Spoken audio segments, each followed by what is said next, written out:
शङ्कर हर हर शङ्कर जय जय शङ्कर हर हर शङ्कर।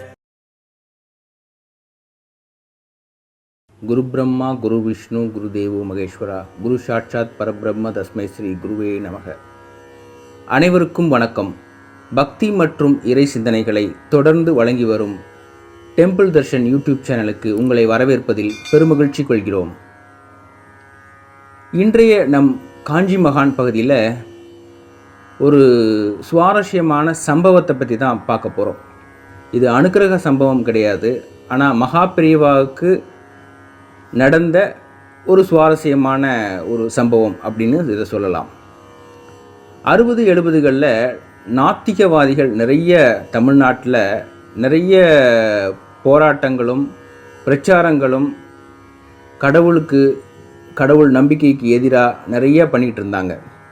அந்த காலகட்டத்தில் அவங்களுக்கு ஈக்குவலாக அப்படின்னு கூட சொல்ல முடியாது, அவங்கள விடவும் மேலே தெய்வீக சிந்தனைகளை இந்தியா முழுவதும் கால்நடையாகவே யாத்திரையாக பெரியவா ஒவ்வொரு கிராமத்துக்கும் போய் முகாம் போட்டு தெய்வீக சிந்தனைகளை பிரச்சாரம் பண்ணி மக்கள் மனசில் இறை நம்பிக்கையை வளர்த்துட்டு இருந்தார்.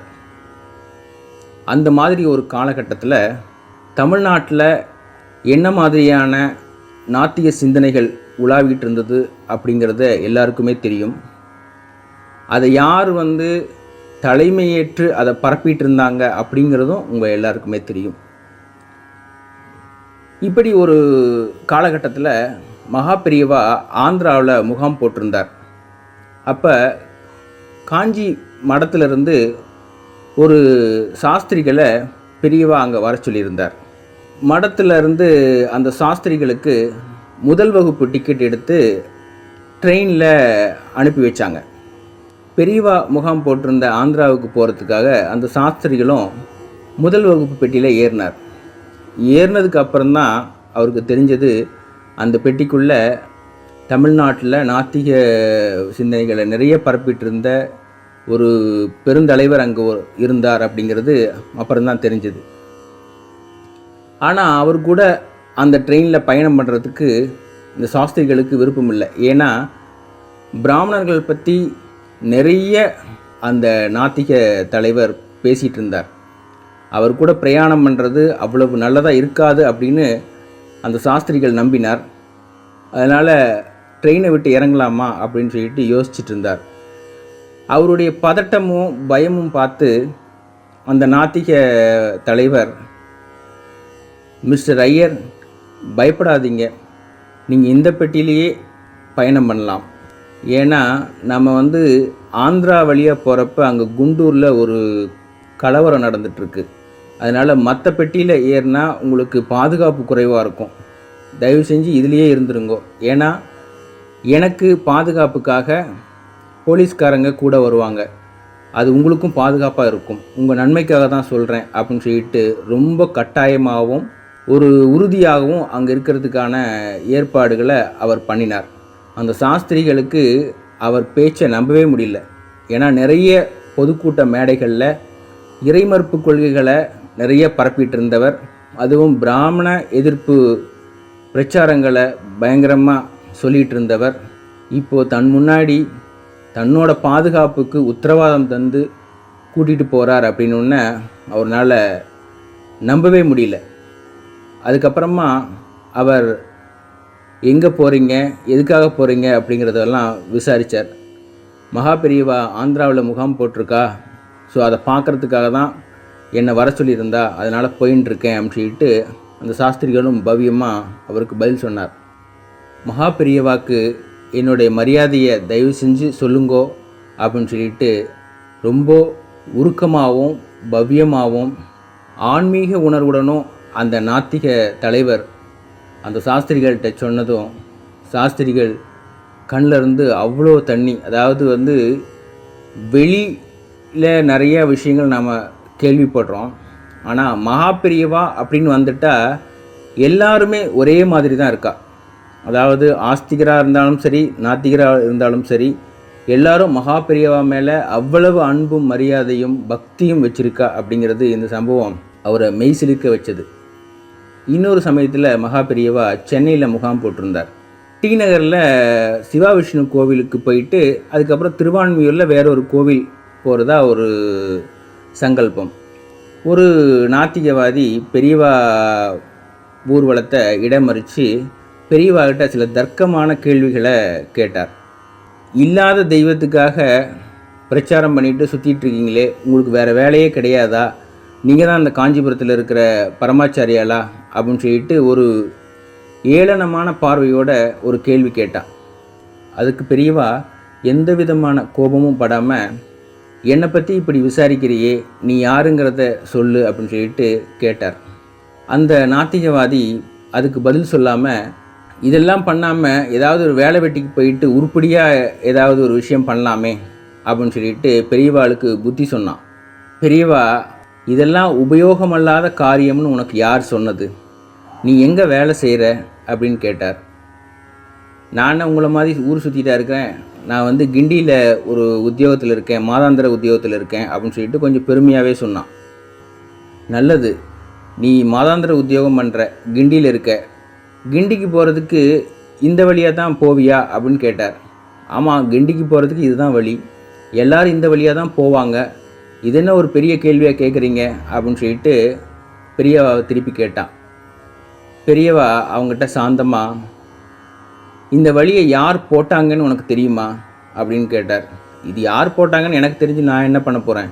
இது எங்கள் தாத்தா அப்பா எல்லாமே இந்த வழி தான் போயிட்டு இருந்தாங்க, நானும் போகிறேன், இன்னும் நிறைய பேர் போயிட்டுருக்காங்க. யாராவது போகணும்னு கேட்டால் கூட நான் அவங்களுக்கு இந்த வழியை தான் நான் காமிச்சு கொடுப்பேன். எதேச்சியாக ஒரு பதில் சொன்னான். இதே தான் நானும் பண்ணுறேன்.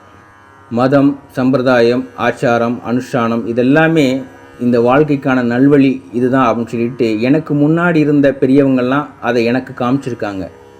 நான் இவங்களுக்கெல்லாம் அதை காமிக்கணும்னு ஆசைப்பட்டு காமிச்சிட்ருக்கேன். இந்த பாதை எனக்கு நல்லதுன்னு தெரிஞ்சுது. ஸோ எல்லாருக்கும் அதை தெரியணும் அப்படிங்கிறதுக்காக அவங்களுக்கு வழி நடத்திட்டுருக்கேன் அப்படின்னு சொல்லிட்டு பெரியவா ரொம்ப பவ்யமாக ஒரு பிரசங்கமாக அந்த விஷயத்தை சொன்னார். அவனுக்கு அப்போ தான் தன்னோட நாத்திகவாதம் எவ்வளவு பொய்யானது அப்படிங்கிறது புரிஞ்சுது. அப்படியே சாஷ்டாங்கமாக பெரியவா காலில் விழுந்து நமஸ்காரம் பண்ணான். இது மாதிரியான நாத்திகவாதிகளுடைய எதிர்ப்புகளுக்கு இடையில் பெரியவா ஹிந்து மதத்தையும் சனாதன தர்மத்தையும் இந்தியா முழுவதும் ஒவ்வொரு கிராமத்தினுடைய இண்டு இடுக்கெல்லாம் கொண்டு போய் சேர்த்திருக்கார். இன்றைக்கு வரைக்கும் சனாதன தர்மம் காப்பாற்றப்படுது அப்படின்னா அதுக்கு பெரியவா முழு முக்கிய காரணம். இன்னொரு சமயம் மயிலாப்பூரில் பெரியவா முகாம் போட்டிருந்தப்ப லஸ் கார்னர் பக்கத்தில் பெரியவா ஊர்வலமாக வந்துட்டுருக்கார் தன்னோட பரிவாரங்களோட. அந்த டைமில் நாத்திகவாதிகள் எல்லாருமே அந்த ஊர்வலத்தை தடை பண்ணணும், கெடுக்கணும் அப்படிங்கிற நோக்கத்தோட கட்டை கம்பெல்லாம் எடுத்துகிட்டு அவரை வழிமறிக்கிறதுக்காக நிற்கிறாங்க. பெரியவா கூட வந்த எல்லாருமே, எதுக்கு வம்பு, நம்ம வேறு பக்கமாக போயிடலாம் பெரியவா, நம்மளை கெடுக்கிறதுக்காக நம்மளை அடிக்கிறதுக்காக நிற்கிறாங்க, நாம் எதுக்கு வம்பு, நம்ம வேறு பக்கம் போயிடலாம் அப்படின்னு சொல்லிட்டு பெரியவாகிட்ட கெஞ்சி பார்க்குறாங்க. ஆனால் பெரியவா அவள் நம்மளை ஒன்றும் பண்ண முடியாது, பண்ணவும் மாட்டா, தைரியமாக வாங்கோ, நான் இருக்கேன்ல. பெரியவா எல்லாத்தையும் தைரியம் சொல்லி கூப்பிட்டு போகிறா. அந்த கூட்டம் பெரியவாருடைய பரிவாரங்களை தாக்குறதுக்காக கொஞ்சம் கோபமாகவும் மூர்க்கமாகவும் ஓடி வருது. அப்போ ஒருத்தர் ரொம்ப வேகமாக நில்லுங்க, அவர் பாட்டுக்கு அவரோட வேலையை செய்யட்டும், நீங்கள் அவரை தடுக்கிறதுக்கோ அல்லது அங்கே கலவரம் பண்ணுறதுக்கோ உங்களுக்கு எந்த உரிமையும் கிடையாது, தயவு செஞ்சு அந்த மாதிரி பண்ணிடாதீங்க, பெரியவா அவர் வழியில் போகட்டும் அப்படின்னு சொல்லிட்டு ரொம்ப சத்தமாக உறக்கமாக அந்த நாத்திகவாதிகள்கிட்ட ஒருத்தர் கத்துனார். அவர் தான் ஈவே ராமசாமி. அதுக்கப்புறம் மகா பெரியவா எங்கே போகணுமோ அவர் அங்கே போகிற வரைக்கும் பாதுகாப்பாக அங்கே கொண்டு போய் விடுறது உங்களுடைய பொறுப்பு, நீங்கள் அதை பண்ணணும் அப்படின்னு சொல்லிட்டு அந்த நாத்திக கும்பலுக்கு ஈவேரா கேட்டுக்கிட்டார். அதன்படியே மகா பெரியவா அந்த ஊர்வலத்தை முடிக்கிற வரைக்கும் அவங்க கூட இருந்து அவங்களுக்கு பாதுகாப்பு தந்தாங்க. இது மாதிரி சம்பவங்கள் மகாபிரியவாவுடைய வாழ்க்கையில் வெகு சாதாரணமாக நடந்துடும். நமக்கு இதெல்லாம் பிரமிப்பாகவே இருக்கும். இது ஏன் அப்படி நடக்குது அப்படின்னா, அதுக்கு காரணம் மகாபிரியவா தான். மகாபிரியவா ஒரு நடமாடும் தெய்வம். அவர்கிட்ட எந்த விஷயங்களும் தப்பாக நடக்காது, நடக்கவும் அவர் விடமாட்டார். இந்த விஷயங்களை நாம் இந்த காலகட்டத்தில் சிந்திக்கணும் அப்படிங்கிறதுக்காக தான் நாம் இந்த விஷயத்தை உங்களுக்கு வீடியோ பதிவுகளாக வெளியிடுறோம். இன்னும் நிறைய பிரபலமான பக்தர்களுக்கு பெரியவா அனுக்கிரகம் பண்ண சுவையான சம்பவங்களை அடுத்தடுத்த வீடியோக்களில் தொடர்ந்து பாருங்கள். டிஸ்கிரிப்ஷன் பாக்ஸில் இருக்கிற லிங்கை கிளிக் பண்ணி டெம்பிள் தர்ஷன் யூடியூப் சேனலில் தொடர்ந்து பதிவிடுற அனைத்து ஆன்மீக விஷயங்களையும் நீங்கள் உடனுக்குடன் தெரிஞ்சுக்கலாம். தொடர்ந்து இணைந்திருங்கள். நன்றி, வணக்கம்.